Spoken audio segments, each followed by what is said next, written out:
We need to embrace technology. We need to understand how it best fits in our lessons. We get connection to the GPS. April, has that worked? Yep.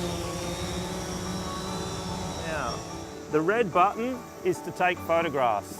So you're using the other button, that's good.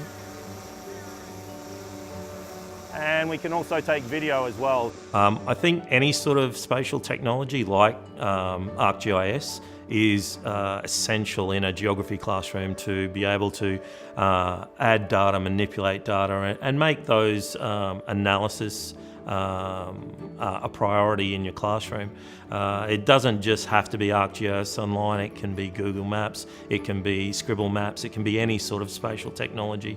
But I think we're moving into a world where if spatial technologies aren't part of your skill set, it needs to become that in the future.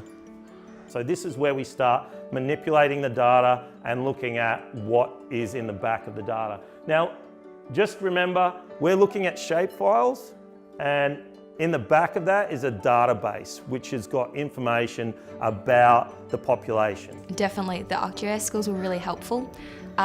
Even if what we were doing at high school was it was relevant to our age level at the time. But just being familiar with the program and being familiar with even just the idea of GIS and that it exists and that it's useful, just being familiar with the technology itself and its different applications and the way that you can use it, the way that it's formatted, that was really helpful in being able to transfer my skills from high school to a university level. Cara, which country do you think deserved the funding from the first set of data, and why?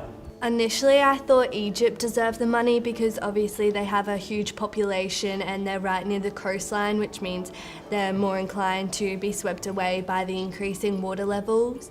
But then with further data and analysing that data, it was clear that Mozambique is obviously trying to decrease their carbon emissions, so therefore they deserve the money because they're obviously working towards reducing carbon emissions, and they also do have a high population even if it's not as high as Egypt, and they all also are on that coastline. As you saw in today's lesson, that complex data sets, it's 3 or 4 data sets that they can manipulate and use in their lesson to understand a problem more clearly and get a deeper understanding of the not only the problems but the nuances within those problems, and it gives them a deeper understanding of the data, not only to make that informed decision.